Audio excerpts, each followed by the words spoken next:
Hello, everybody, and welcome to Action and Adventure, the Hasbro Universe podcast. I'm your host, Daniel. And I'm your other host, Callum. And today we have, quite frankly, a lot of endings, it seems. Well, two endings, but also new beginnings. Today we're going to talk to you about clue number 6 as the mystery comes to an end, Optimus Prime number 13, where new storylines begin, Shining Armor number 5 as the tale of Stardrive comes to a close, and Lost Light number 11, which will see the Mutineers trilogy continue.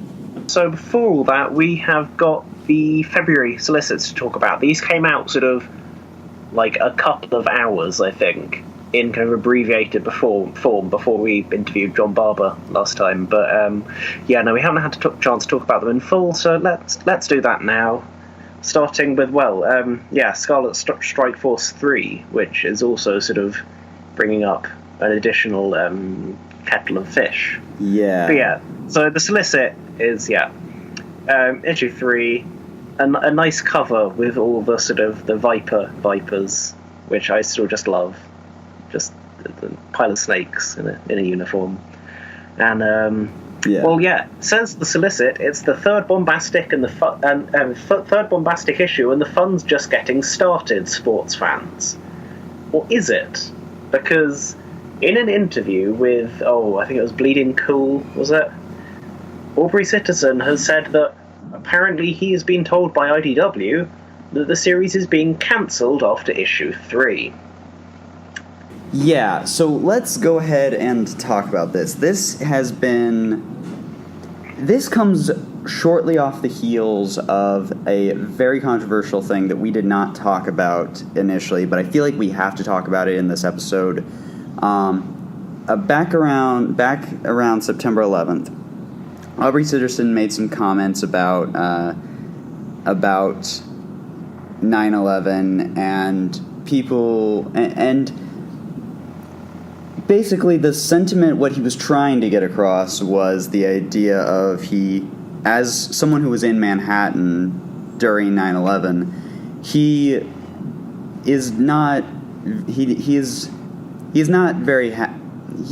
takes particular issue with what he perceives to be using it for corporate messages or something like that.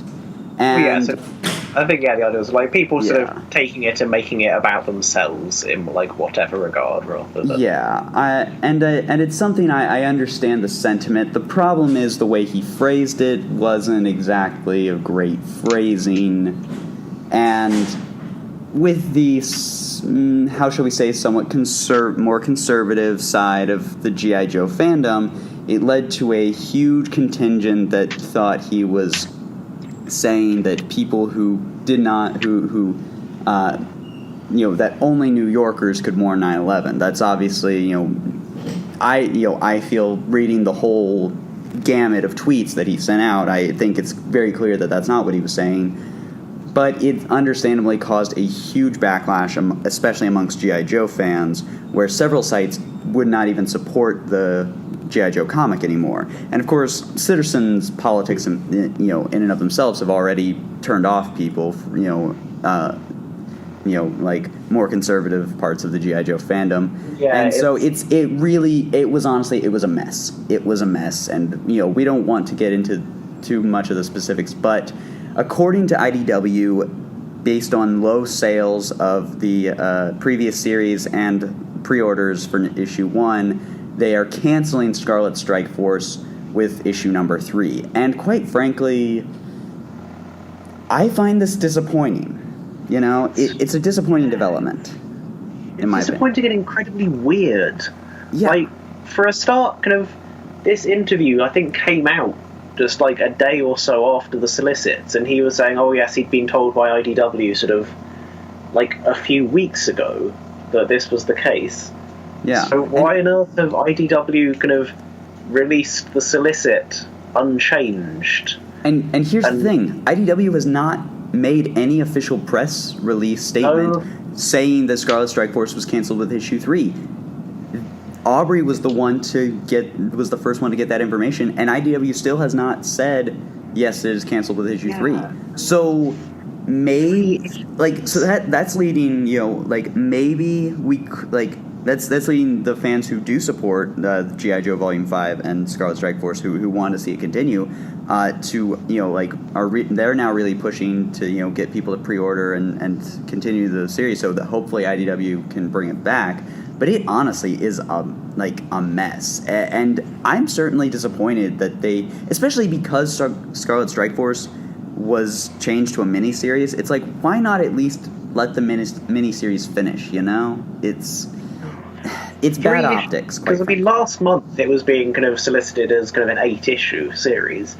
Yeah, and that doesn't seem to be included. The only sort of vague sort of acknowledgement is possibly that this no longer has the kind of 8 in the solicit text. But if you 3 issues, what? That's fewer issues than Action Man is allowed on his own. You can't even you can't fill a trade paperback with 3 issues. It seems so weird. Oh yeah. And, I've seen it suggested is this just Aubrey Citizen pulling a sort of audacious marketing ploy and sort of fibbing to try and boost pre-orders? And I don't know, I wouldn't put it past him. He does enjoy sort of he does. Aubrey Citizen absolutely enjoys riling up G.I. Joe fans, and that is part of why the whole thing blew up so bad, because he had a history of just teasing the what's the polite way of putting it? Teasing certain parts of the G.I. Joe fandom. Yeah. Which, is a noble endeavour, if you ask me, but it was perhaps not so professional if you're writing the official G.I. Joe comic, yeah. Yeah. But it's just so weird. I'll say this. If it is a marketing ploy, it is not Aubrey alone, because Chris Ryle, even when people were asking Chris Ryle about this, he even said he did not say it was not canceled. He said it was. So it's so either this is a master plan or no matter what, though, I understand the people who are then backlashing against IDW, saying that they're giving into the alt-right. Not to say that all parts of G.I. Joe fandom that were upset about this was the alt-right, but the fact is, Citizen's comments did get picked up by Diversity and Comics, a notorious YouTube channel who has actually sicked his goons on me and had his people harass me for my sexuality before. So fuck that guy, okay? I am perfectly happy going on record as saying fuck Diversity and Comics. He is a hate monger and an asshole. So yeah. 3 issues that's the sticking point for me. It's so weird. Why wouldn't you at least give it 4? Because then that sort of fills a trade paperback and you can make something back selling it in trade paperback form. 3 issues are so weird. I'm annoyed about it, but I'm also just confused. What? 3 issues? I don't know. Yeah, it's weird. We'll see what happens. It is a mess of a situation on all sides from so, but so it is hard to it's just a mess, quite frankly. I'm still looking forward to Scarlet Strike Force and seeing what does happen. Hopefully, I don't know. I mean, it's this will be an even worse ending for a G.I. Joe series than the Karen Travis run, honestly. Because Karen Travis at least was given a heads up and allowed one more issue to finish up, to try to bring everything to an end. The fact that they've just yanked it out from under it's disappointing and kind of a mess, quite frankly. Yeah, but yeah. Weird. But yes, and I honestly I want IDW to try again, but it just seems like every time they try to make a G.I. Joe series, it just collapses, and I don't know if it's just, I don't know what it is. Is it just the franchise in general? I don't know. I'd like to think not, but it's hard to see. But moving on. Yeah. We got Rom and the Micronauts, 3 of 5. But yeah, what have we got in the solicit text? So yeah, Rom and the Micronauts are in microspace, which I think that had already been mentioned last issue, hadn't it? Yep. And apparently, the Dire Wraith's ultimate plan is to revive a cosmic entity, possibly the time traveler that created the entropy cloud, maybe? I don't know. Wait, no, the Wraith does just talk about the presence, isn't it? Like, because the presence is inside the Earth, and if it awakens... Oh, yeah, gosh. The presence is basically the cluster from Steven Universe. Yeah. Well, that's the thing. Anyways, yeah. Based on the solicit text, I was like, oh, I thought that the Dire Wraiths were also in microspace trying to revive a cosmic entity from microspace. So, but yeah, I keep forgetting that the presence is a thing, honestly. Yeah. And nice covers, Fico Ossio on an A cover. And yeah. Oh my god, that is a great cover, especially with the shrunken down Rom and apparently giant Acroyer, like looming over him. That's a great image. It really is. Alright.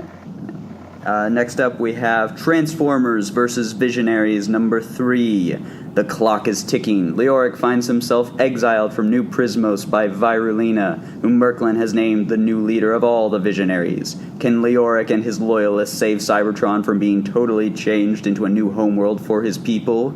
Should they?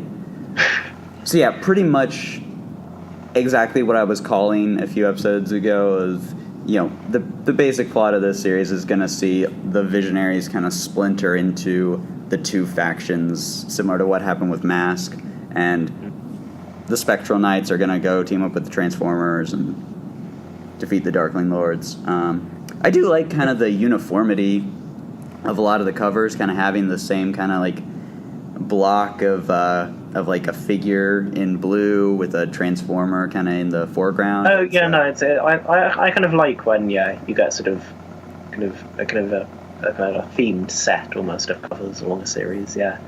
And this time we've got Wheeljack getting like really messed up by some tentacle, like vines, isn't it? Yeah. Although I am curious about the retailer incentive cover, because that has like Merklin and Waspinator doing like the same kind of like hand pose. So I'm wondering if Merklin is gonna like take over Waspinator's mind or something, and like so everyone's gonna have to like fight Waspinator, who's like being controlled by Merklin. I don't know, get a kind of a Starscream's Ghost kind of feel going on. I mean, I could honestly, I could just see Waspinator just ending up working for Merklin without any mind control being involved, just because Waspinator's like a pushover. True. We'll see, I guess. Yeah. And trade paperback for Rom versus Transformers, but new stuff. So we briefly mentioned this at the end of our interview with John Barber, but it is Optimus Prime Annual 2018, Thundercracker in Starscream the movie. The solicit text on this one is great. The good news, somebody finally gave Thundercracker money to make a film. The bad news, it's Starscream, and he wants a biographical picture to win over the people of Earth. Will Thundercracker stand by his principles, or, well, no, he makes the movie. I'm really looking forward to this issue. I cannot wait for this issue. It is going to be so much fun. I mean, just that cover with the, with Starscream at the red carpet premiere is just... And it's going to be great. Like, a touch that I like on that, first Prips cover is that Buster is getting kind of a spotlight, sort of, like TV camera focused on her up in the top right. Yeah, it's hilarious. Because I think some of these people in the crowd are just generics, aren't they? But you've got Longtooth and Circuit, as one would expect at a press event.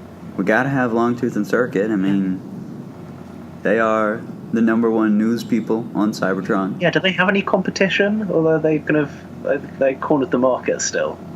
Well, I mean, I imagine it's like, they're like the most famous reporters, and like, it's like how Lois Lane is always, on there, on top of every famous story in the DC universe, But yeah. We also have Optimus Prime number 16, the second part of The Falling, which, again, we have themed covers, because this time, instead of the Mistress of Flame, we have a silhouette of Soundwave with the various characters in a kind of a portrait. We got Trypticon in the background, the Mistress of Flame, Alpha Trion, Starscream, or could be Thundercracker, admittedly, now that I think about it. But yeah. Thundercracker's too chill for that facial expression. That's definitely a sort of anguished Starscream, I'd say. Yeah. Onyx Prime, Liege Maximo, Liege Dinobots. Maximo, which is new information. Yes. The solicit text says that Onyx Prime is not going to be alone. He has a treacherous companion. So obviously, this is, of course, referring to Liege Maximo, who was, been set up.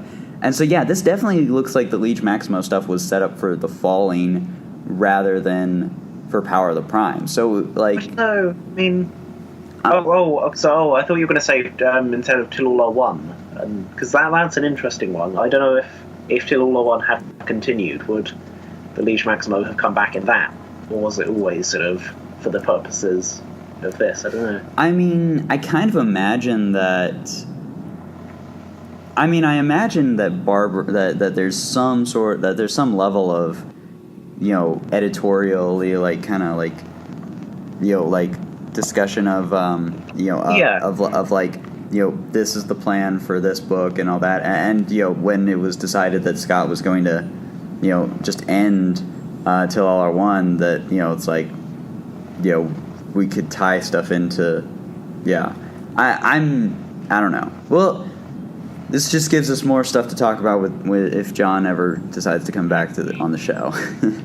What is interesting on the cover is that Onyx Prime has Liege Maximo tied up on a chain. Which is you're right. It is curious. So sort of no partnership of equals. It is Onyx Prime has press ganged Liege Maximo into his employ, I guess. We'll see. Yeah, we'll definitely have to see what happens especially just what happened in regard to Liege Maximo to put him in that position between now and all that. So just because he could have teleported away, didn't he? I think. He just vanished. Yeah, just teleported away, left Vigilum and all that. I'm just imagining now him just sort of teleporting away, and then he kind of reappears, and kind of Onyx Prime is looming over there, and it's like looming over him. So oh, hello.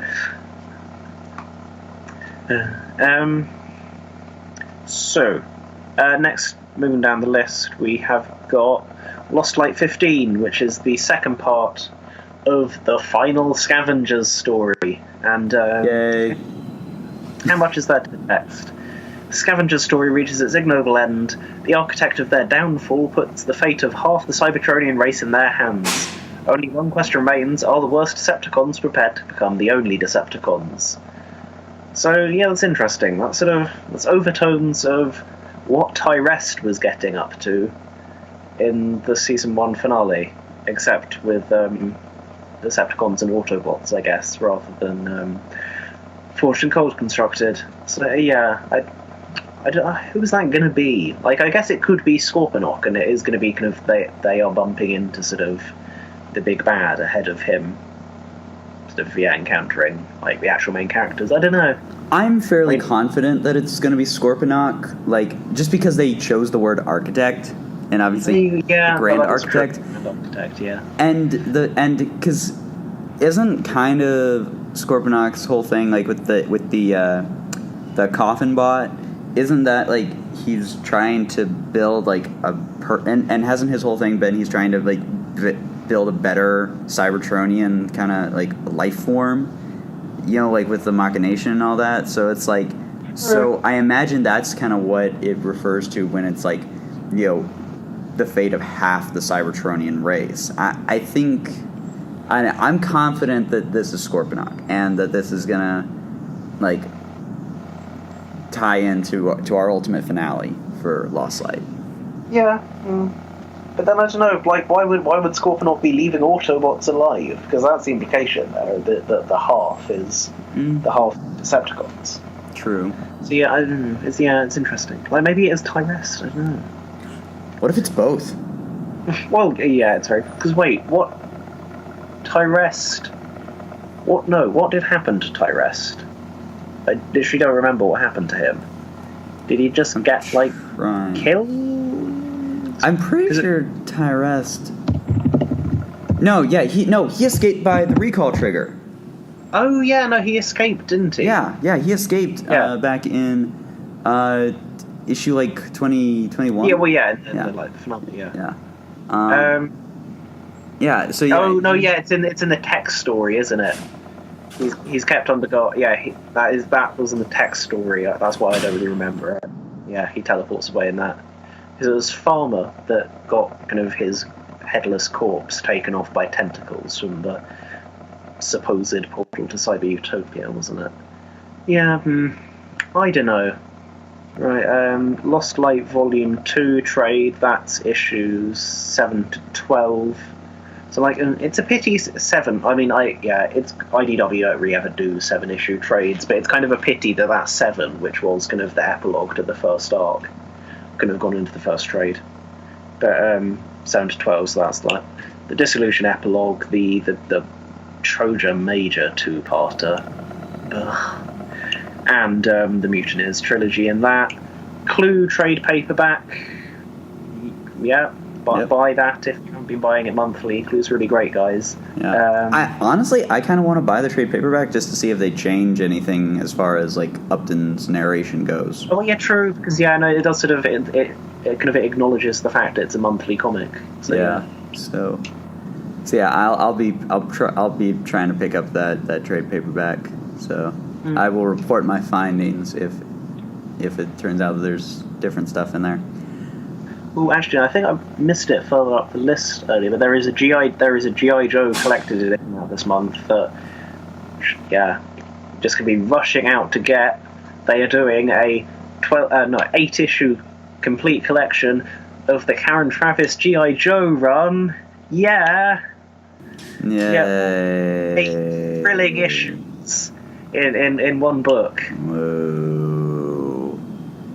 I mean, who was asking for this? No, but who was asking for a complete collected version of the Fall of G.I. Joe? Well, according to the included quote from Comics The Gathering, Travis is amazing at what she does. The dialogue and deception are thick like a novel. You can't look away. So clearly they liked it. I have seen many a trade paperback quote taken out of context, and I can totally see how that could be reworded. Travis is great at what she does when she's writing a serious military novel. Like, you see how you can take those and manipulate those quotes, right? I'm just saying. Fall of G.I. Joe sucks. It does. It's so bad. But anyways, we'll talk about that. And then finally we have got Gem and the Holograms Dimensions, issue number 4. And so our 2 stories. In Gemojis by Kevin Panetta with art by Abby Burr. The Misfits go to war with the holograms over Gem's themed emoticon app for phones. Will the holograms rule the App Store too? What if Pizzazz and Tech Rat can help it? And a special story from Signer Grace with art by Hannah Fisher, Pizzazz struggles to control her own narrative amidst a nightmare combo of reality TV, social media, and social climate. Callum? Which has got Pizzazz with shoulder angel and demon Pizzazzes. Yeah. But yes. Gem Dimensions. I look forward to issue 1, which will be next week. So, yes. I look forward to that. With that out of the way, I don't think there's any other real news. One thing I did want to talk about is the fact that there has been some editorial shifts at IDW, and this is somewhat relevant to our podcast because David Hedgecock, who took over as editor-in-chief last year for Chris Ryall, is now going to be the associate publisher for the company. Ted Adams, the publisher for the last several years, is stepping down, and Chris Ryall will be taking over once more the position of editor-in-chief. So this is probably one of the reasons why he's no longer writing on ROM, is because now that he's editor-in-chief, he has to be a bit more kind of focused on the whole line itself. But it's one of those things, I hate to say it, but when Hedgecock took over, it was one of those things where we started to see more of, some of the weaknesses of like the Hasbro universe and stuff. So who knows? Maybe with Ryall back in the EIC chair, that will not be as much of a problem. We'll have to see. We'll have to see what happens in that regard. But that's just a little something because I wanted to mention that. Yes. So, with that out of the way, let's talk comics. So, let's start off with Clue number 6, the final issue of Clue, and honestly, this issue just seals how brilliant this series is. I mean, this issue. I don't even want to talk about it because I seriously want everyone out there to go out and pick up Clue right now so that like how friggin' great this series is, and to pick up this series because like this ending comes out of nowhere, but oh my gosh, it makes perfect sense. Like this shows the mastery of Clue, quite frankly. Callum, what did you think of this issue? Yeah, you can certainly say I don't think anyone saw the very ending of this book coming, and it's a bit of an epilogue because we kind of get our sort of conclusion to sort of the mysteries sort of reasonably early on. Almost the entire issue is a bit of an epilogue. Sort of everything's kind of come to a close, and we get our sort of exposition as to how everything went down. Yeah. And which, of course, is standard for a mystery novel. Yeah. And I feel like we'd pretty much figured it out last time we were talking, and we it was Orchid what did the original murder of Mrs. Peacock, right? Wait, am I? Yeah, no, yeah, it was Orchid that did the original murder because it was just her and Plum that didn't have an alibi from those things and the bits in the first issue. And, I think pretty much everything else kind of went down. There weren't any sort of massive sort of, this didn't go down like you thought it went down. Like the Senator and Colonel really did just, kill each other. Yeah. And, but apparently this was all, but like, apparently everything goes back to Mr. Body, who is in fact Mr. or Dr. Black, which apparently is a reference to like the original version of Cluedo. In the UK, it is Mr. Black as the victim. Yeah, and apparently he's like been instrumental in everything involved, like in Plum's backstory. He adopted Orchid. Upton was apparently one of the apparently led the mercenaries that took the Sorobi Zinnia field from Colonel Mustard back in that issue. So it's like it all ties together through him. And apparently, Miss Scarlett was just randomly there. Like, she had no part of this plot. She was just a random person that Body invited to throw suspicion off, I guess. Yeah, you have to feel sorry for her, really. It's just, she ended up dying. Just Yeah. sort of unfortunately being adjacent to a bunch of people trying to kill each other. But yes, oh my gosh, and then that ending. I mean, yeah, it's. I mean, and it also is a great twist though on the butler did it. Yeah. And I mean, it doesn't come completely out of nowhere. And that's kind of what makes it good, is that it does play on what Upton has been doing the entire story. It just I don't think anyone would have expected it to go quite this way. I mean, it is a brilliant reveal. But yeah, so overall, I guess, Clue, well, I was saying it a minute, but read Clue, it's really good. Oh yeah, just it's a bunch of fun. It's also a good mystery in and of itself. It's great. We love Clue. Clue's good. And I'm looking forward to however much or little we get of Nelson Daniels art on Scarlet Strike Force. And I hope we get some more sort of Hasbury stuff from Paul Allor as well in the future, because this was a good story. His few books on the G.I. Joe Volume 3 were good too. So I mean, Clue, has been a fantastic series, and I certainly do implore everyone to check it out, because it is, it's the best kind of thing where it's the best kind of thing where you don't expect it to be good, or you don't you look at it and you think, oh, interesting, but when you read it, you see why it was made. I mean, that's the thing. When a Clue comic was first announced, I was like, why? Now I see why. It's because someone had the idea to make it as good as it was.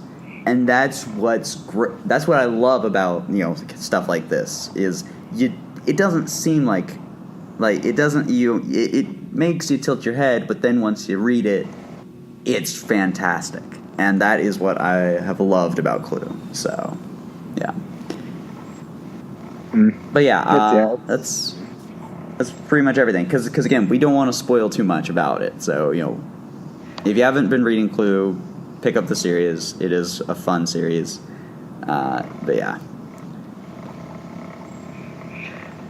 So. Yeah, no, it's. No. So. So, from the ending of one mystery to the beginning of another. Kinda. I guess it's not really a mystery. Optimus Prime number 13. Yeah. This issue, eh? People have been kicking off in this issue. I love how immediately, immediately, my expectations from last episode completely avoided. Because, right off, Centurion's back. It's it actually makes me wonder why he was even put in stasis at the end of at the end of the First Strike tie-in. Anyways, because he's immediately back, and so this is almost, honestly, to me, this felt like a season 2, or the start of a new season or something for the Optimus Prime series. In a way, although kind of, I don't know, I compare it more to sort of it's that kind of, it's that story you get in, I don't know, I feel like it's a bit of kind of a Western cartoon thing. It's the story immediately before, or that leads right into the big season finale, where sort of all the kind of plot threads that have been sort of bubbling under are sort of vigorously kind of grasped and drawn together.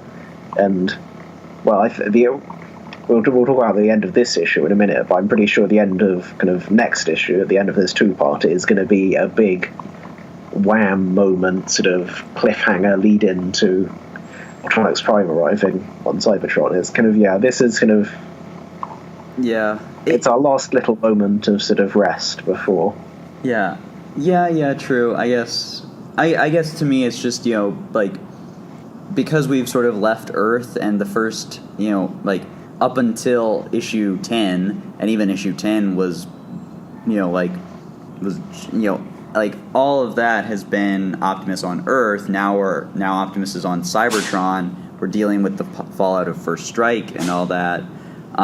It definitely feels like this is the start of kind of a bit of a new kind of take on the Optimus Prime kind of story that we've seen. Especially the way it ties in stuff like from Salvation, from Revolutionaries, and like everything. And Transformers. Yeah, and heck, they even allude to the events of the first issue of Transformers vs. Visionaries, which of course hasn't come out yet, but still, yeah. And then we've got threads going back to Spotlight Metroplex from 2008 or 9, I think.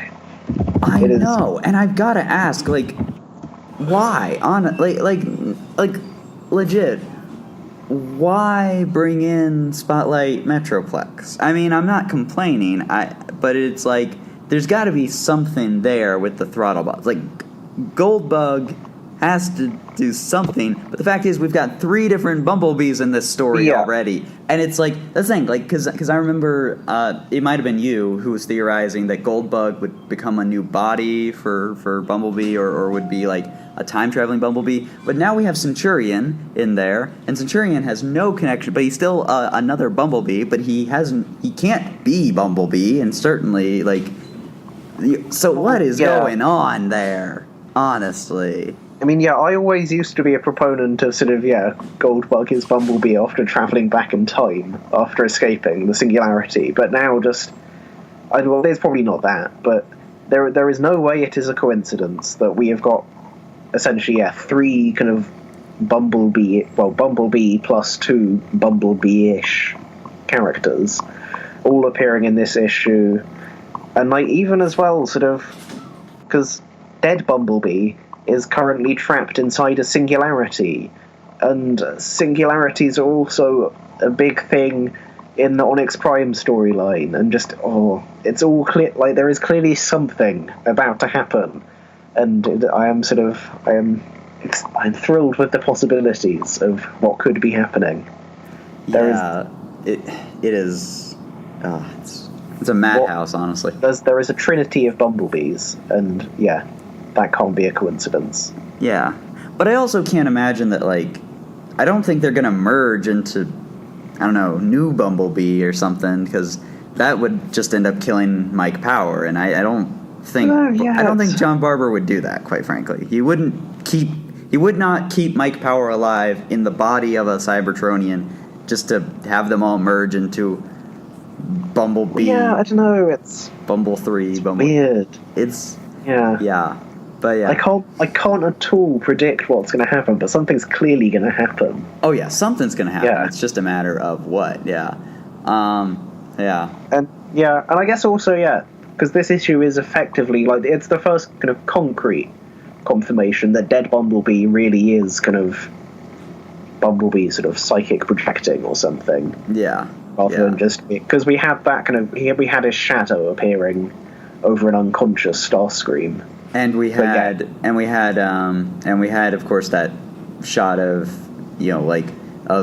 Starscream saying, you're just in my head, as we see Bumblebee still alive in the Crystal City, which telegraphed it very clearly. But it's this has him trying to talk to Bludgeon and being like, and that's the thing, and this also pretty much follows up on all the plot threads from Salvation. It is. Yeah, this is pretty much follow up to the Dinobot trilogy as well. I mean, heck, Livio's even back on art, which I don't know if I'm just getting used to Livio's art, or if he's just improving. But it's I didn't hate the art here. It's Livio's interiors have generally, barring kind of instances where it's super obvious that he was getting rushed to hell, like Combiner Wars. Livio's interiors have definitely, his lines have definitely improved over time, no doubt.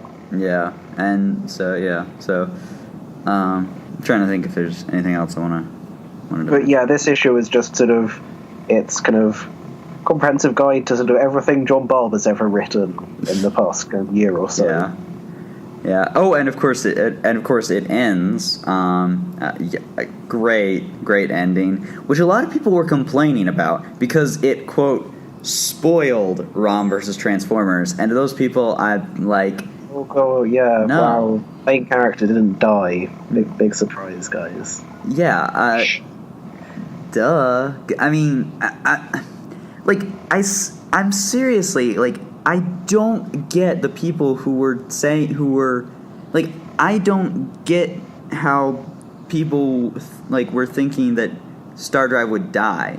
Like, other than the fact that we just haven't seen her before because, she didn't exist as an idea, in the real world. That's why she never showed up before now. Like, it's like, come on. It's like, guys, I don't get the people who were thinking she was going to die. I had no doubt in my mind that she was going to survive the end of that series. Yeah. Because it was clear that the writers liked her enough that they didn't want to kill her off because it was clear that she had more story potential. It's like, come on, guys, it's not a spoiler to say that this thing doesn't happen, If anything, maybe it's a spoiler that she left the Soul Star Order, but even that was quote-unquote spoiled by the Hasbro Heroes sourcebook, which said that she was no longer an active Space Knight. Wait, did it actually say she's not active? I thought it was more just who knows what's up with Stardrive. It said it was like known it was like known members, and in parentheses it had like status unknown or something. Oh, okay, yeah. So that to me was quite clearly okay. Well, she either left I guess maybe it spoiled that she gave up her armor specifically, but that's the best you could argue. Anyways, enough of me complaining about other people. Friggin' Prowl with a Vampark ribbon from Autocracy, because not only is it everything John Barber's ever written, it's everything everyone else has ever written, because we got Squall Metroplex coming in, and then we've got the abandoned plot point from the end of Autocracy where it was like, is Prowl going to keep all of Zeta Prime's dangerous illegal weapons for himself? And I mean, the answer was kind of implied to be yes, obviously, because he's Prowl. But we have confirmation here in that Prowl has apparently replaced his entire left arm, or well, below the elbow at least, I guess, with a Vampark ribbon, which I have described previously as the gun that runs on the blood of homeless people, because Zeta Prime is a crazy person. Yeah, that he is. Which and what's interesting to note about Prowl is he's missing his eye. He's shown without his eye once more. It's just eye. But I'm pretty sure I saw on Twitter Livio said that was specifically scripted. So I'm gonna say that him getting his eye back in More Than Meets the Eye is 58, or not 50. Was it 58 or 57? Whatever. 57. Yeah, 57. That was an error, and so So now we have Prowl with. We'll see. Formerly a good friend of Optimus Prime, now with his left arm has been replaced with a gun, and he has one eye. Just saying. And his personality is usually he's dictated by strategy and logic. Just saying. I think Let's sort of think about Prowl and Shockwave are kind of, they're very different takes on the sort of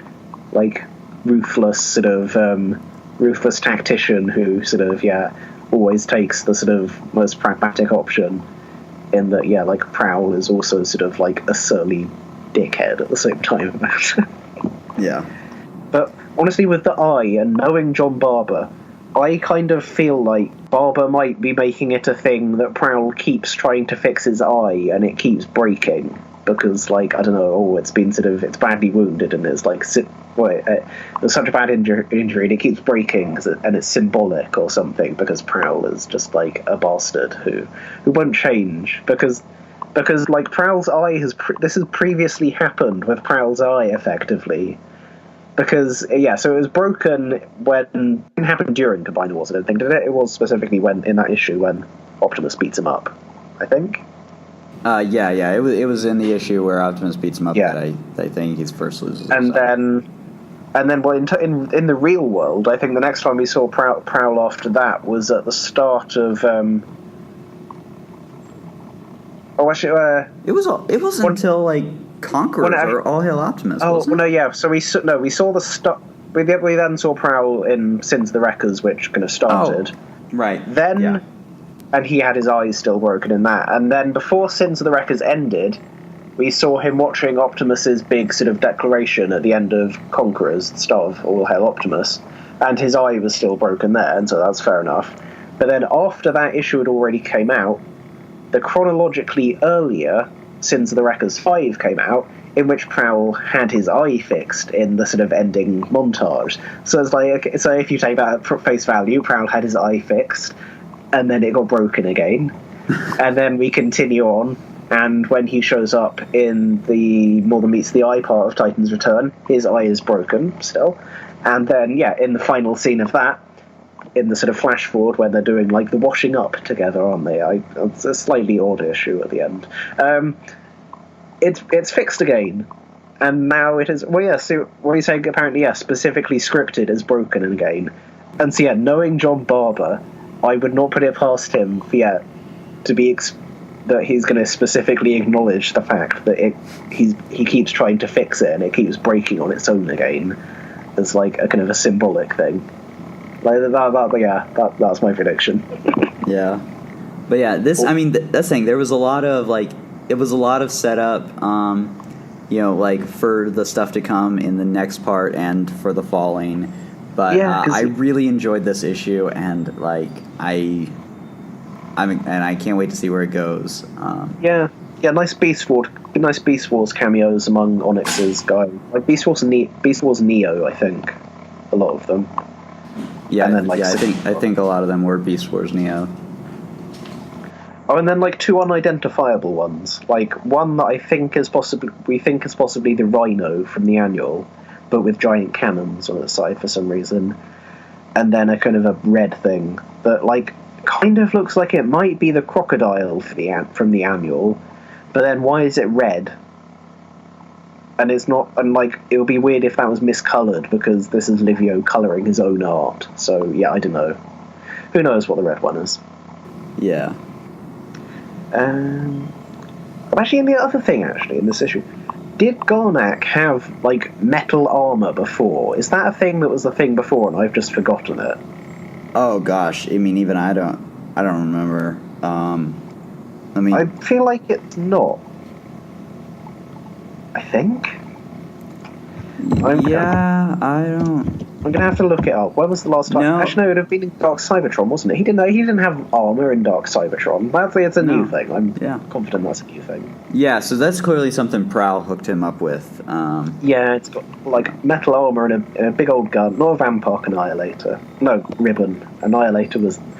Vampark Annihilators were the big ones on the Omega Sentinels, weren't they? Garnak's a big gun. Wheelie's still not painted his arm orange. How long's it been now since he got that replacement arm? Look. But, yeah. He and Garnak have had a lot of crazy adventures. They just did not have time. We just didn't see them because they were off panel. Okay. Because Wheelie's arm, like, being dead, that was a thing in his Spotlight, wasn't it? But that got fixed. It's grey now because, like, I think, did Bludgeon cut it off? In Syndromica, I feel like. I'm going to have to pull up that issue now. Wait, is Wheelie's arm being orange again? Being grey again an error? I don't know. I'm confused now. I'll have to figure that out later.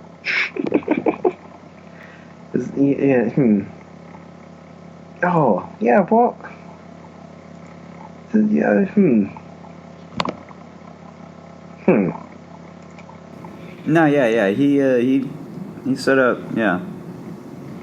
One-armed back in Homecoming, so... Wait. Oh, wait, was he... Oh, wait, did he lose it in that issue or something? Like... Yeah. Oh, yeah, that's it. Yeah, you lost it back in the Dark Cybertron Prelude. That's it. Yeah, it got Death Ord. I remember. Yeah, he touched the Death Ore, and that made it start dissolving. Yeah, I've got this up there, and then Hardhead shoots it off to stop him in getting entirely Death Ored to death.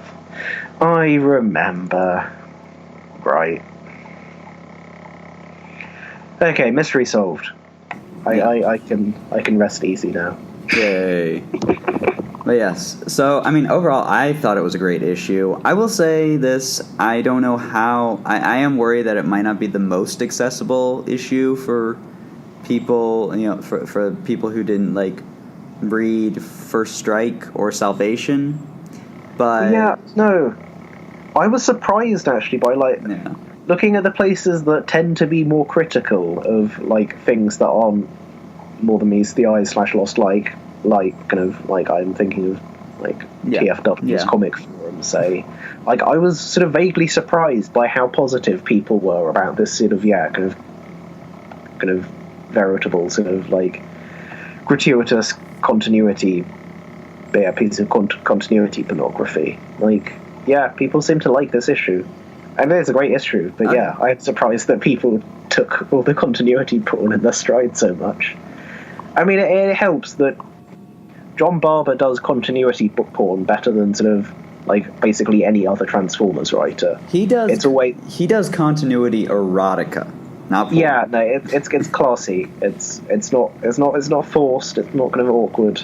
Yeah, it's all kind of in service of the story. Yeah, and that's what I love. That's what I love about Barber's writing in general. And of course, Triptychon, chilling out with the Dinobots. Yeah, that was great. It's just, it's a lot of really great stuff. So I'm looking forward to seeing what happens with the next issue. Hopefully, the Throttlebots all make it out okay. Because one of them, Searchlight.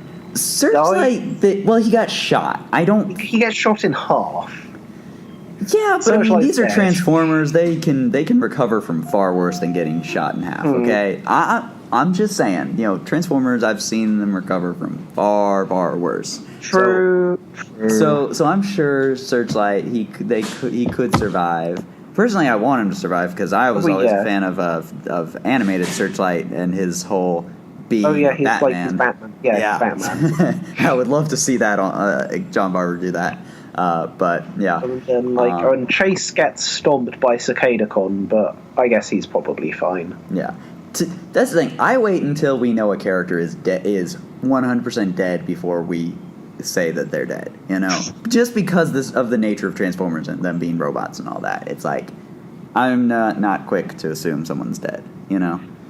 I forget who it was on the Allspark that kind of was suggesting it, but I have taken now to sort of referring to him as Chase Roadburn, as if his new trademark... Well, no, it's not trademark friendly, because they have... It's his kind of new sort of, brand synergy friendly name, just taking it as a surname, because, Chase Roadburn sounds like a sort of, made-up film star appearing in a film. Chase Roadburn, of the Iacon Roadburns. Surely you've heard of us. Yeah, definitely. But yeah, good issue. Yeah, great issue. I am so excited for the Falling and just all the Onyx Prime stuff and how that's all possibly going to tie back together with all of the sort of stuff we've had for this over 2 years now, basically. I am super excited for this kind of coming finale. Yeah, and even on top of that, this issue also had some great character interactions, like Optimus and RC. Which I saw someone be but didn't Optimus know about about that RC was Galvatron's twin? And it's just because of what we saw in that flashback doesn't necessarily mean that Alpha Trion said RC was Galvatron's brother, or so. So when you sort of once we have been sort of delved into the flashback, we don't know exactly how much kind of the characters out in kind of the real world are actually kind of how much detail they're getting of it. Because is like Alpha Trion narrating that issue? Actually, well, I think he's narrating the issue, but we see it in the past, like, and but he never says like RC and Galvatron. Like, he never specifies those. Like, there's nothing in there to ever suggest that Optimus was told prior to now that RC and Galvatron were siblings. Yeah, I mean, if it's not in Alpha Trion's caption boxes, then there's no reason to assume that any of the characters he's telling the story to know it. Yeah.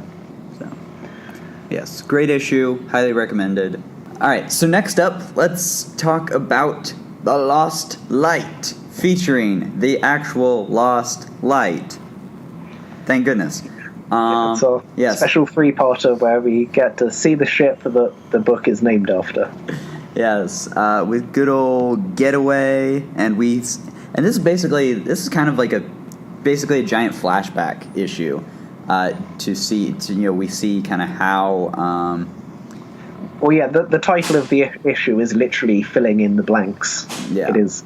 We go back and we find out all the stuff that we didn't get to see relating to the mutiny before. Yeah, I enjoyed getting to go back and see, and just seeing how kind of like just how fucking terrible Getaway is, and like was honestly like really I hate him, and just but actually getting to see that that he's even more insidious than like we thought, because it's like last issue I was just thinking like, oh, of course, I wasn't sure like how much everybody knew about the mutiny, but the fact that no, he actually like got friggin' Sunder and actually like had him rewrite everybody's memories. I mean, just like, God, screw Sunder. But yeah, Getaway is a fucking bastard, and I hate him. He's a fantastic villain to kind of love to hate. He really is. I have no interest in Getaway being sort of having shades of grey, or being sort of morally ambiguous, sort of doing the sort of all the wrong things for the right reasons. No, I love that he is just a complete unmitigated bastard. Just who you can hate for being a complete and utter bastard. Just Getaway.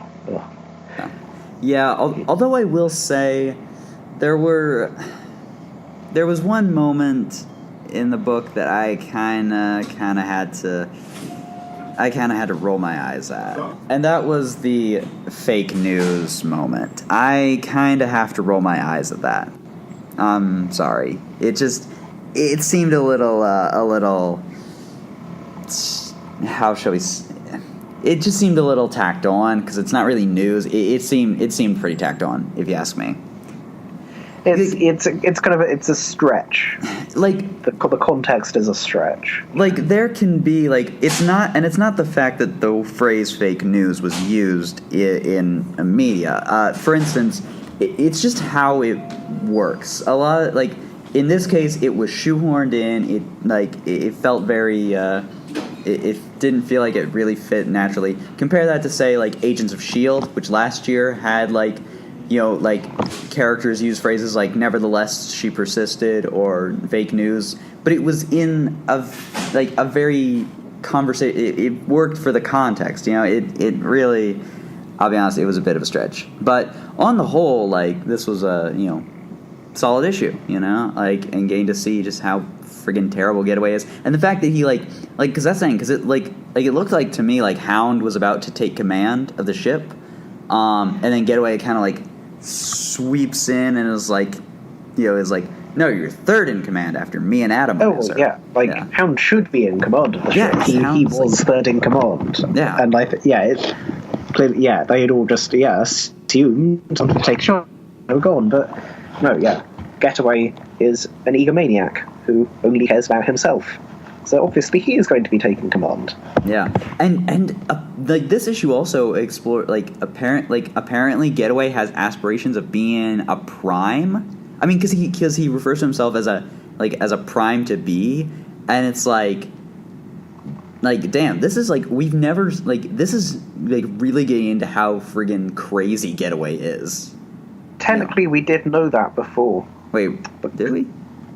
Yeah, because in 20+1, the everyone's disappearing from the escape pod issue, as we get the sort of little kind of like medical record update pages, Getaway is noted as having purported signs of affinity, as in the signs of affinity being kind of the signs of Matrix affinity. I think that that was in one of those Wreckers prose stories, I think, because I think Springer has kind of genuine signs of affinity just because Springer's so swell and everyone loves Springer. But yeah, it was technically an established fact that Getaway claimed to have Matrix affinity. So it's not out of completely nowhere. Interesting. I mean, like, I guess this is the first. Yeah, I guess, but that was such a minor thing that I didn't even catch it. Yeah, it is. So this is like the first time that, and it's one thing to have affinity for the Matrix. It's another thing to, to like consider to have for himself to have that kind of hell like, I want to be a prime kind of thing. But yeah. It's kind of because we did know previously that as well that sort of the Getaway's original motivation for the coup wasn't Megatron. It predated Megatron because him and Atomizer were already plotting against Optimus during the trial. It was specifically that the Getaway, he thought he would be a far better captain than that sort of like idiot Rodimus. But this is the first time it has become clear that it's not a better job and sort of help complete the quest faster. It's I could do a better job because I am just a completely unhinged egomaniac who thinks that I should prime and that I'm the best thing ever. It's Getaway is he is a complete bastard. That he most certainly is. Just and like I don't, because people have been saying that in this storyline Getaway has been sort of James Roberts has just made Getaway worse in this storyline. It's like I'm sorry, we knew from the very start of this kind of conspiracy being revealed that Getaway was willing to kind of like get people killed in order to take control of the ship. So like I have no sympathy. I've never had any sympathy. Well, I haven't had any sympathy for Getaway since before the conspiracy was actually revealed. Because before it was revealed, we already knew that he was like being abusive with Tailgate. So just those people who are acting like, oh no, Getaway, he was sort of understandable before the storyline. He was kind of morally grey. It's like, no, he wasn't. No. He was irredeemable. No. Far before this. Like, he had two separate plans that both involved getting someone killed on purpose. Because they tried it with Tailgate and they tried it with Whirl before that. And just no sympathy from me for Getaway. Yeah. And and I am glad that this issue as well, kind of cleared up what the deal with all the other crew members was, because it was sort of a concern. It was a concern as it became as it had become clear that sort of, because like when we found out that kind of they did potentially know about the crew did potentially know about the DJD turning up. It's like, why is everyone so cool with this last issue? But no, it is because they did have an issue with that, and then Getaway mind wiped them, and started throwing dissenters to sunder, and so on and so forth. But it does now make me even more concerned for Perceptor. I hate to say it. Well, so when's the last time we see him in this issue?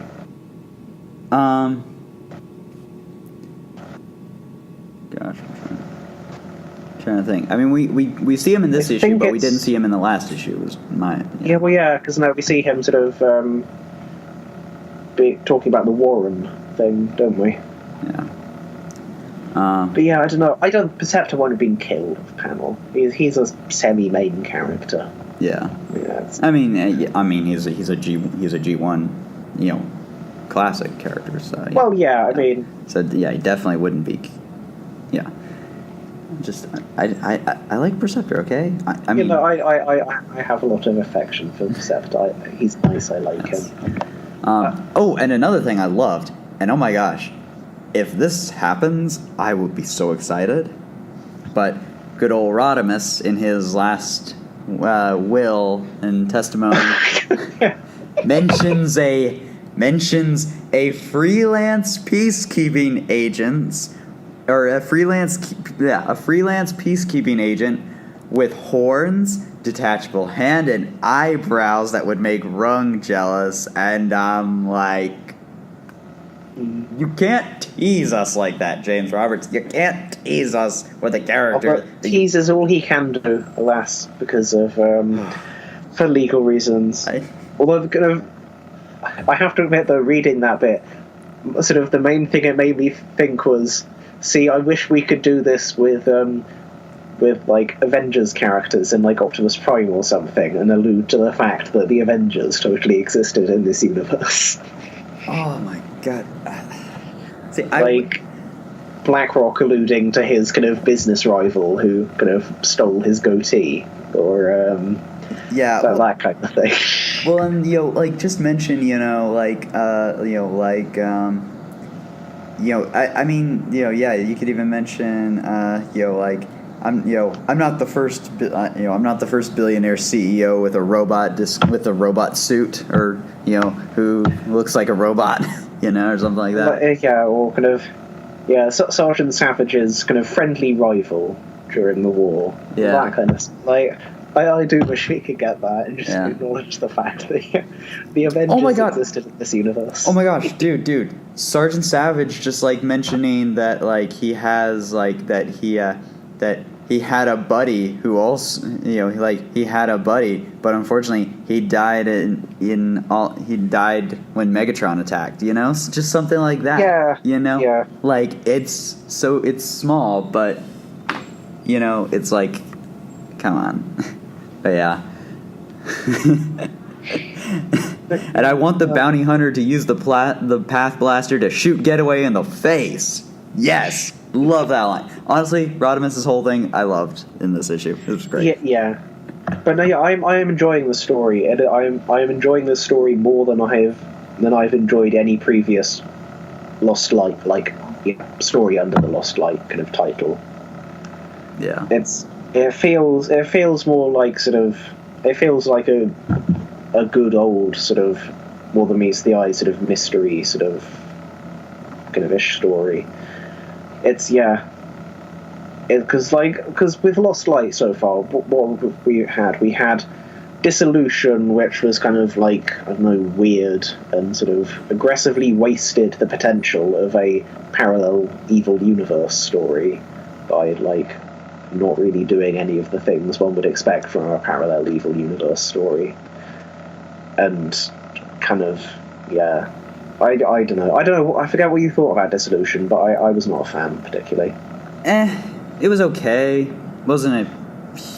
It was far from the best, but I didn't hate it. So. But I don't know. And then we had the Troja Major story, which I don't like at all. I thought it was stupid and pointless. What was even the point of the Velocity and Nautica storyline in that? It's all the other storyline, fine, sure, that's advancing the overplot, but just the super pointless thing with Skids, where just nothing actually happens. There's no actual character development. Instead, just Nautica basically gets a mind wipe and forgets her feelings for Skids, which is just not even remotely satisfying in a narrative sense in any way. Yeah, it was not a great storyline, the Troja Major thing. Basically, the most interesting thing about that storyline was just that last page. Yeah. just because. But that's the thing.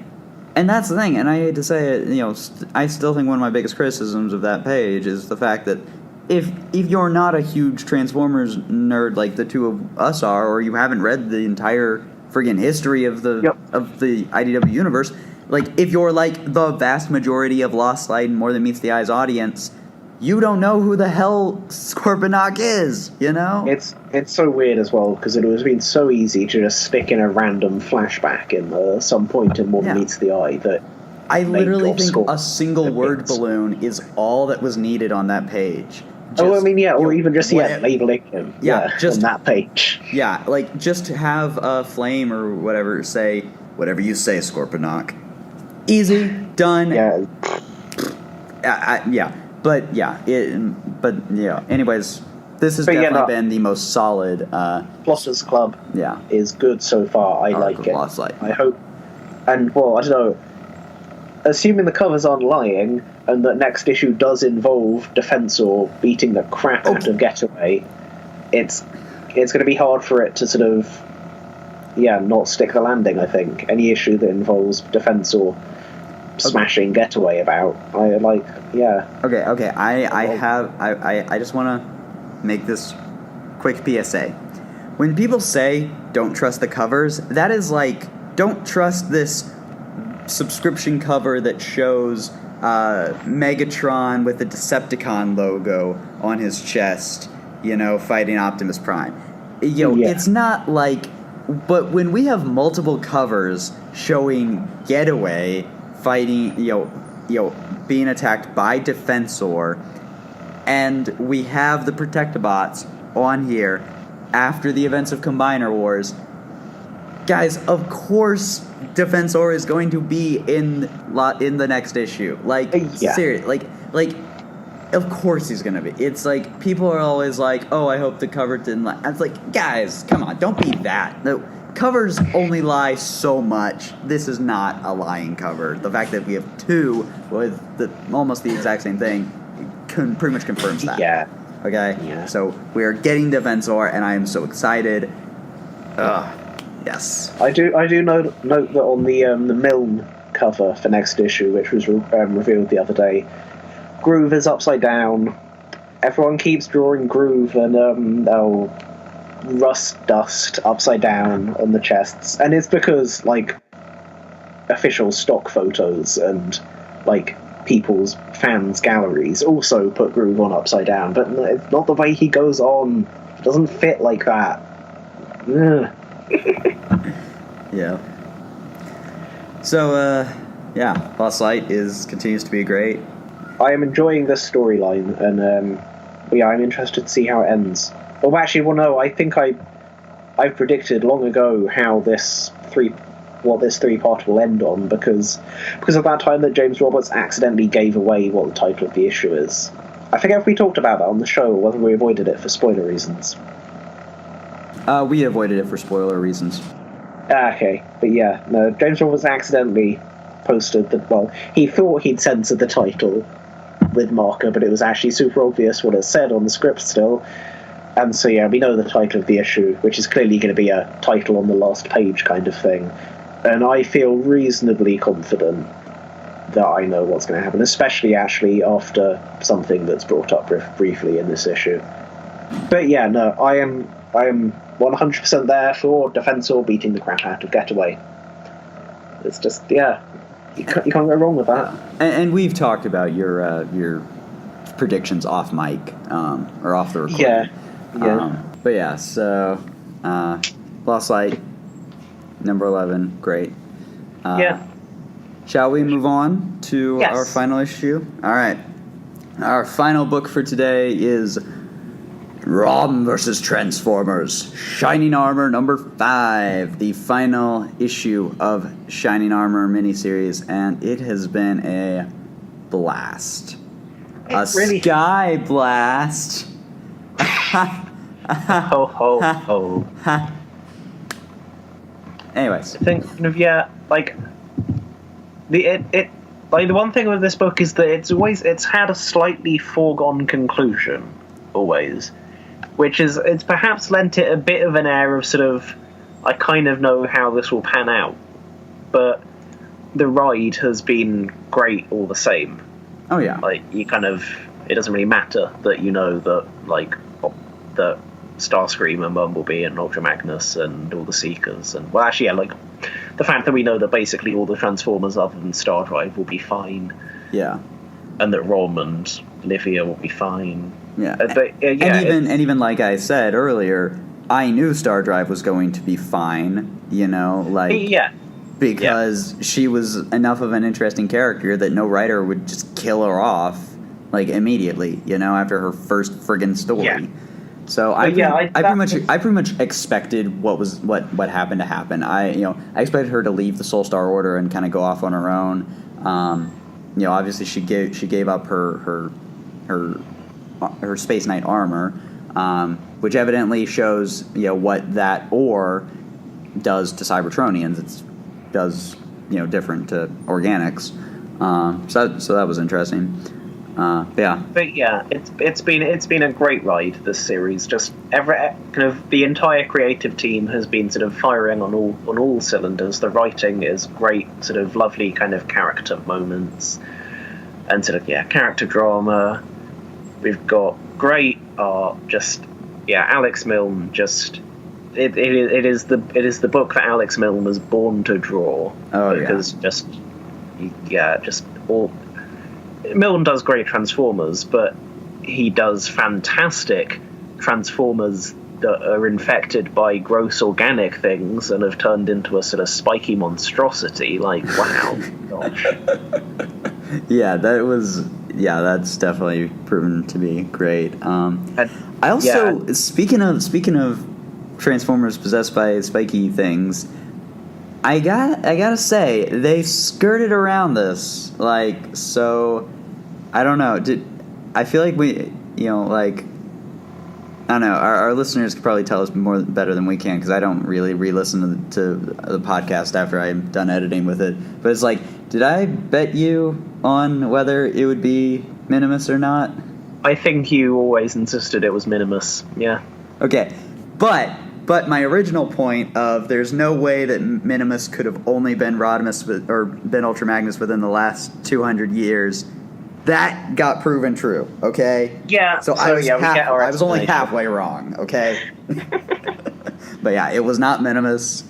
It's fair enough. I lose that bet, but I was right. Minimus was around for longer than 200 years. Yeah, because I knew that was that could not be. And I do kind of dig that. You know, like, we didn't see much of him, but like apparently it was an Autobot named Convoy who was like a white robot. So it kind of implies that original kind of the white cab from the old Magnus toy, which I have always been a big fan of that idea. Of the smaller robot, so the white cab that was basically Optimus Prime. Mm-hmm. So yeah, like, I guess the sort of the design sort of, I don't know, it sort of perhaps vaguely evokes the sort of Optimus Prime thing. It's got the sort of forehead thing, but then also some big round things that aren't really Optimus-y. Yeah, true. I'm not sure. I don't know that. It certainly wasn't like thought to be sort of the like white cab Ultra Magnus guy, but yeah. It's a neat tip of the hat that he's called Convoy. Yeah. But yeah. I mean, this was that's the thing. It was basically just the big finale, of course, with them fighting the infected Ultra Magnus and all that, and great sequence with Vectral and Magnus fighting in the having like a psychic battle. That was a great sequence, I thought.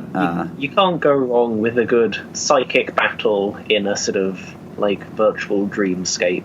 Like, Tillula 1 had a great one. But you can't go wrong with one. Yeah. And a very nice aesthetic on this one, wherein sort of they are essentially fighting on like the front of a G1 Transformers box. Yeah, that was clever. Yeah, and then of course, like, it ends with a bunch of different with 4 different epilogues. Was it 5 epilogues? Okay, yeah. So we get one where Starscream returns to Decepticons, and Megatron, who I think he's rocking the exact design he had in More Than Meets the Eye, but I'm pretty sure if not, it's very similar. It's a new one. I think all of the kind of big names in the epilogues have essentially new designs, though there are definitely elements of I mean, like, the big thing that I always focused on, like, was that little the little kind of cannon thing on Megatron's shoulder. Well, that's just a Megatron thing. Oh yeah, true. Megatron always have that, but like, I don't know. I feel like the kind of the shoulders with the kind of tank treads and the little kind of prongs are sort of. That feels like. Does the Modern Meets Eye design have those? I don't. Well, true. I don't have the issue up right now. Let me pull it up. Yeah. So he has kind of tank treads inside his shoulders, which is similar, and he has the chest curly things, which I don't think IDW Megatron has always had. True. That was definitely something he had More Than Meets the Eye, though. And the head is pretty similar as well. Like it's very similar, which makes sense because it's Mill, you know. Yeah, it is in the specifics a new design, and like Optimus, Soundwave, Ironhide, Prowl, etc. Yeah, they always have new designs just for the fun of it. Yeah, and I love how this also, you know, this kind of sets up the whole, like, and, you know, in the second epilogue, you know, sets up the whole kind of like, you know, we will, you know, say no to science kind of thing that the race had, which because I had been thinking that during because I think it kind of came up in the kind of Micronauts Ron First Strike stories, didn't it? Yeah. The kind of the wraiths explicitly being all kind of technology gross, which is kind of it's at odds with what Vectral has been doing in the story. But here we have the other wraiths making it like, look what happened to Vectral, guys, like screw that, good technology. And see, and what it reminded me of how in the Marvel series, the Dire-Wraiths, there was a whole schism between the Dire-Wraiths, between the older generations and the younger generations. And the older generations were all it was like it was part of like the kind of differing philosophy, and like the older wraiths, you know, like preferred to embrace magic, and the younger wraiths preferred to embrace technology. And then there's a whole thing where the Dire Wraith women end up murdering all the Dire Wraith men later on in the series. That's a whole thing. Yeah.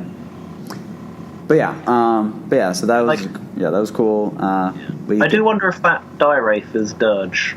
I feel like it could be Dirge. It very well could be Dirge. I don't know. I feel like kind of normally if there's like one of the sort of sorcerer wraiths and they're saying something, it's often Dirge. Just headcanon all the, you know, unless it's named, just they're all Dirge. Yeah, why not? Yeah, why not? And of course then there's that last finale, it's the fourth epilogue with Rom looking all sad because, you know, because he hears Livia say, the moment you don a knight's armor, the old you is erased, and the knight is all that remains. And Rom's looking all sad because he wants to be a man. Because actually, I'm looking at... I'm just looking at all those alien designs in the conference call, the Galactic Council. I feel like the one with the weird kind of like pharaoh kind of thing going on, I swear that seems familiar to me, but I might just be imagining it. I'm trying to place it. I suspect I'm just imagining it, because I don't think any of these others are really sort of a thing.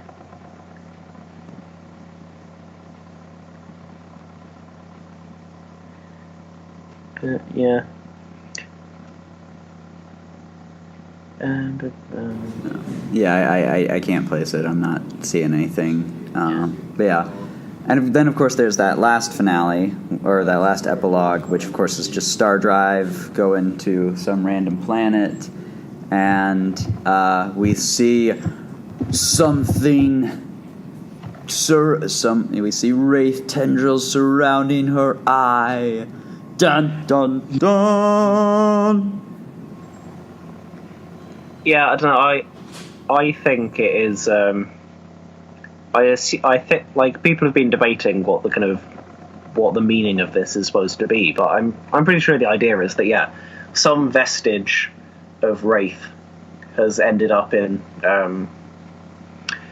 Stardrive at some point. I don't know whether, because like I'd been thinking, when Vectral is hanging off her in this issue, but I saw someone, I think on the Allspark, point out that she has her armor on at that point. So was it kind of like way earlier, back in the sort of flashbacky bits of issue 1, when like she kind of met a wraith for the first time, even? But then that would be a weirdly long gestation time. Who knows?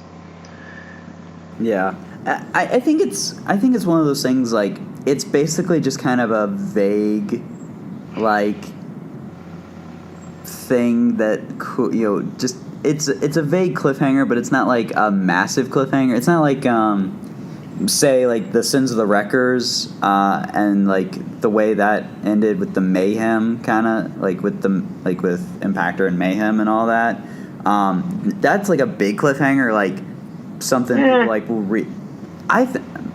it's more. It's bigger than this, at least. Okay, it's like things people will then like be like, when is this going to get brought up? This is more like it's even more vague and more like like, ooh, is there something more? Will we do a sequel? It's basically it's the stock horror movie ending where the monster, just before the credits roll, the last thing you see is the monster's eye flicks open, or there is some vague hint that did the monster that possessed people actually possess this person? And it isn't necessarily like an actual sequel hook. Maybe it could just be a weird, like, spooky sort of roll credits thing. Like, I wouldn't be surprised if it never came up again. Like, you would just be left to assume that it wasn't enough to actually influence Stardrive in any way. Yeah. And it's just a silly, spooky, like, stinger. Yes. But if someone did want to pick it up again, they could. Yeah. I don't necessarily see that as something that is going to kind of come up in the near future. Like, I don't expect Stardrive to turn into a dire wraith suddenly during Optimus Prime. I'll put it that way. Yeah, I don't expect Stardrive to suddenly have wraith powers or something in Optimus Prime. But it is cool, though, that we know for a fact that her story is that there is more to her story, and we're going to see where that goes. I'm looking forward to that. I do want to know, though. I do want that flashback to see how did Prowl hook up with not only Garnak and Wheelie, but with Stardrive. Like, how did that happen? How did it happen, man? I feel like we'll probably get that flashback in the next issue. Yeah. So, but overall, I mean, I don't think I'm wrong when I say that this has been one of the best Transformers miniseries that I've read. I mean, it has been a fantastic series. And I think a big part of that is the fact that it's been it used its sort of it took place in the past. It didn't have to revolve around and navigate the events of the current time, and that allowed us to just get a really solid Transformers story, a really solid ROM story, and a really solid story where the two franchises characters interact. It really doesn't do anything wrong. Kind of, there are no real missteps, I'd say. Yeah, I mean, it's one of those things like, it didn't have like.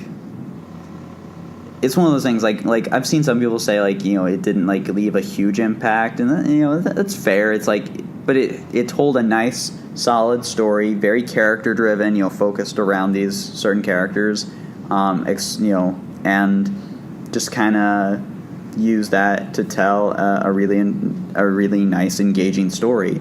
And like something like, say, kind of, to pick a quick example, like Last Stand of the Wreckers, it is an almost entirely standalone story, which, to a degree means that it doesn't have, like, it's not massively tied up in the rest of the universe. It doesn't make a huge splash, but it is a really well executed story in its own right. You could hand this story to sort of somebody who has not read any other IDW, ROM, or Transformers comics, and they'd have a good time with it, kind of thing.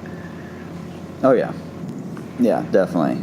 I mean, I would say that, and I would say that this is definitely like good for people who are ROM fans or people who are Transformers fans, and especially if you're both, like me. It's like, like, this was an incredibly satisfying comic, and yeah, it was really good, and I really, like, this is definitely one of those books that I'm going to be recommending to people, and, like, to check out the trade for, because it was a really solid book. Oh yeah, no, it's definitely a kind of a sort of hand the trade to a kind of a beginner kind of book. Yeah. Well, that's the thing, like I was saying, I about my Boss Light only friend is he's been interested because he's heard all the great praise that this book has gotten, so he's been interested in checking out. But he told me, he was like, but I don't know. I mean, I don't really know anything about ROM or all that. So it's like, I told him, look, this takes place 200 years in the past. It has nothing to do with any of the other current plot lines. And I personally, as a huge ROM fan, think it is a great introduction to the character. So I highly recommend you read it. And he was like, all right, man, I'll pick it up as soon as the trade's out. So I mean, yes, excellent. It is sort of, I think it kind of, the fact that it is done so well, as far as we can tell, with kind of non-ROM readers, is testament to the fact that it is a very good introduction to ROM. You don't need to know anything about ROM to going into it, and you'll probably come away from it liking ROM. Yeah, it's been fantastic. And so, if anyone out there who is listening to this podcast and hasn't read this, I'm honestly shocked. But yeah, pick it up. It's great. Yeah. So, but I think that will just about finish us up for this episode of Action and Adventure. So thank you all for listening. And yes, we know we didn't do another ranked segment, but we will do one soon. I mean, probably next time. Oh yeah. We will definitely do one next time, because we only have one book to talk about next time. So Gemba Mentions 1 is our next episode. Yes. Yeah, plus ranked. We'll start in earnest. Yes, because it'll be a very short show otherwise. But yes. But anyways, thank you so much for listening. If you would like to find more episodes of Action and Adventure, the Hasbro Universe podcast, you can find us on our Libsyn page at hasbrouniverse.libsyn.com. You can find us on our YouTube channel. You can find us on iTunes. And while you're on iTunes, be sure to leave us a review. And of course, if you can connect with us on our social media platforms, such as our Twitter at HasbroU Podcast, where we also take submissions for our segment Hasbro Universe Ranked. Just list off 3 stories you'd like to see us rank in the terms of the Hasbro Universe, and include the hashtag ranked suggestions.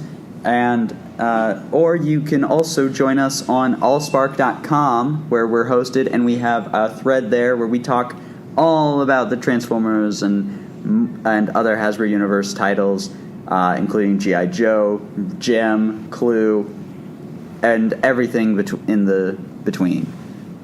That's the word. It's definitely it's one of the most active places of discussion for these books that I am aware of. So. It's like that, and that's one of the reasons I love the Allspark. Is it's a great community that is very much kind of like, if you like something, boom, pop in on the forum. But if you don't like something, just nobody really goes in and is like, ooh, crossovers. That's my impression of most people who are stupid and don't like the Hasbro universe just because it has G.I. Joe in it or something, because people are dumb like that. Anyways, Callum, where can the lovely listeners find more of you on the internet? I can be found all over the place. Allspark, as aforementioned, Twitter, Tumblr, the various wikis, all under the username Jala Guy, Jala Guy. And of course, you can find me on Twitter at Daniel Adkins PRD. You can find me on YouTube under Daniel Adkins. I still make videos occasionally, and generally you can find me on the Allspark and on the TF Wiki and the IDW Hasbro Wiki. So thank you so much for listening. Tune in next time. Get those ranked submissions in, and we'll see you all next time. Take care. Bye. Oh, hello, sir. Why are you dressed like Upton from Cool? Ah!